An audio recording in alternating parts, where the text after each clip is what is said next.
इस बात को अपने शिष्यों को कहा था कि मेरे नाम के कारण तुमको दुख उठाना पड़ेगा। लूका रचित सुसमाचार उसका 21 अध्याय और उसके 12वें वचन में यीशु ने कहा था कि मेरे नाम के कारण तुमको दुख उठाना पड़ेगा, तुमको मारा जाएगा, तुमको सताया जाएगा, तुमको पंचायतों के अंदर सौंपा जाएगा।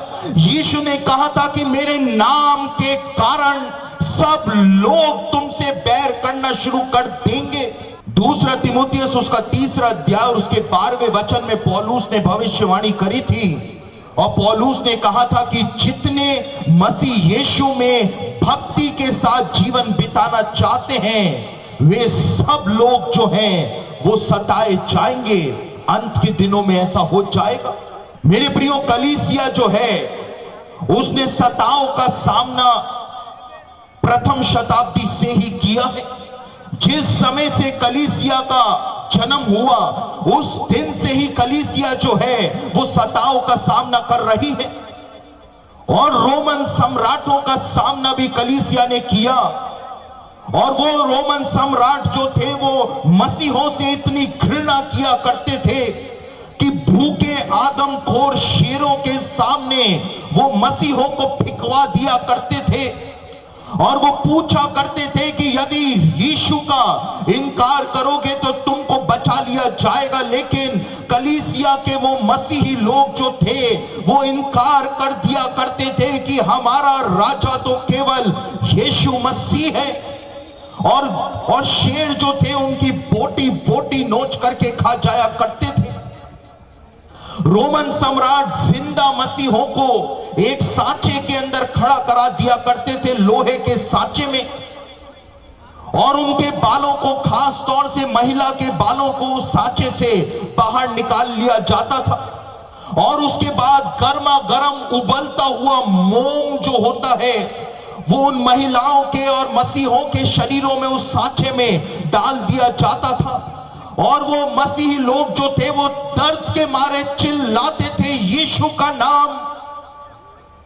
और उसके बाद जब वो मोम ठंडा हो जाया करता था तो उस सांचे से उन लोगों को निकाल लिया जाता था और रोमन सम्राटों के महलों के अंदर उनको मोमबत्तियों के समान खड़ा कर दिया जाता था और महिलाओं के बालों के अंदर आग वो लोग लगा दिया करते थे और जिंदा मसीही महिलाएं जो थी वो मोमबत्तियों के समान रोमन महलों के अंदर रोशनी देती रहती थी, तड़प तड़प करके वो मर जाया करती थी।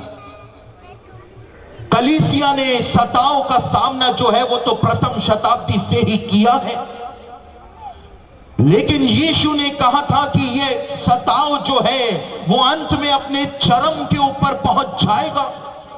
और कलीसिया ने इतिहास में जब भी सताव का सामना किया तो एक देश में किया, एक साम्राज्य में किया, लेकिन कभी भी पूरे विश्व में एक साथ एक ही समय में कलीसिया ने सताव का सामना नहीं किया है।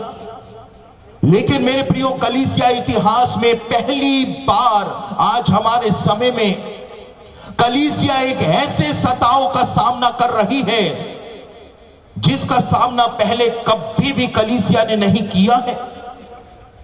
और कलीसिया जो है आज उसके ऊपर पूरे विश्व में एक साथ एक ही समय में अत्याचार किए जा रहे हैं। उधर सीरिया और इराक के अंदर कलीसिया में त्राही त्राही मची हुई है। यीशु की दुल्हन चिल्ला रही है, तड़प रही है।